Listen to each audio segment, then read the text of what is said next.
Welcome back to the Common Problem series, and in this series we use real life everyday coaching examples and issues that you guys, average and normal golfers, not tour professionals, because most of us aren't, face. So this is more the reality of golf, and here we're looking at chipping. Now this is again still quite a traditional method here for coaching, where the ball's back. This obviously influences where this player's pressure and weight's going to be, which is going to be too far back, which can affect the low point for chipping. And you don't want to be striking the ground before the ball too much for chipping, for any shot really, because you want to be able to guarantee the strike. So the concept on the left of the screen when chipping is a kind of a lifting concept, ball back, trying to lift the ball up in the air with hands and wrists a little bit here. So because the ball's so far back, which would normally present a low ball flight or result in a low ball flight, but here this player had worked out how to get the ball in the air more, but it's by throwing the club head at the ball with his right arm and allowing his wrist to expand, which again can compromise where the club hits the ground. It can add loft, and it makes it quite difficult to judge distance, because that was one of the issues we need to address in this lesson. So this is a ball back concept, trying to lift the ball, and again there's not much weight or pressure shifting through the shot. We can see the hands are too active through the strike again, which will compromise the consistency of the strike and the delivery of the loft. So for chipping, you want a consistent strike and a consistent loft delivery. So on the right of the screen after, then obviously the ball position's changed here, more central, feet not too wide apart, small amount of shaft lean. This is a very common modern day and efficient chipping action or setup. So from here, we worked on how the body moves a little bit, but this would be a very kind of efficient motion really. There's not too much to go wrong with this.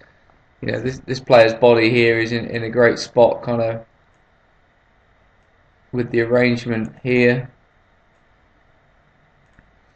His wrist hinge, or how he's setting the lever, and the width of the arc is all fantastic. So when he comes in now, there's no change in the wrist. So that the handle and the hands are very passive, not changing a lot here as he comes into strike. And through strike here, we can still see the club in the middle of the body, which is this relationship again, which is crucial for using the body more or keeping the club face square to the body. Then the body comes round, so that the club's working in an arc up and to the left through the shot. Obviously works in arc on the way back as well, and the body comes round up and around to allow this to happen, which can't happen on the one on the left here. The body doesn't really work through the shot; it just hangs back on the back leg here, and is more of a, I suppose, the hands going away from the body and working upwards rather than working low and around more past the kind of left pocket area here, which is very common with good chippers and good pitchers of the ball. The club works in an arc and around their bodies on the through swing here. So again, now a very, very different finish position compared to the one on the left of the screen. We're now into the front side here. Arm structure is consistent. There's no change in the angles here. Club still in the middle of the body again, which now is very, very different to the original one here on the left. Okay, looking at the back view here. So again, the one on the left, too much weight on the back foot and very difficult to be consistent with this action. We'll see the club go in a little bit too shallow, or what we call behind the body too much at this stage, which would encourage the club to hit the ground early, come in almost too shallow, and here the club is tending to work a bit too much outwards on the way through, and again we can see the hands and the arms being quite active through the bottom of the strike here.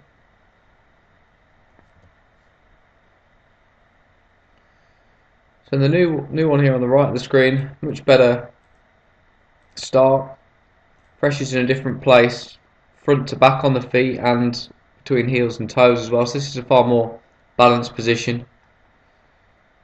The club works back. We just got him to work the club more in the middle of his body, like this, rather than allowing it to come in onto the leg line too much at the beginning, which is too shallow and too around. So the new one on the right will give a more direct route onto the back of the ball, like this.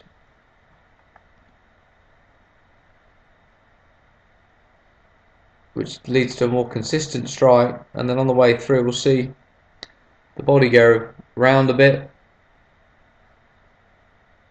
Club face still staying square to the body, which is critical for consistent loft delivery and strike, and again a very stable hand action.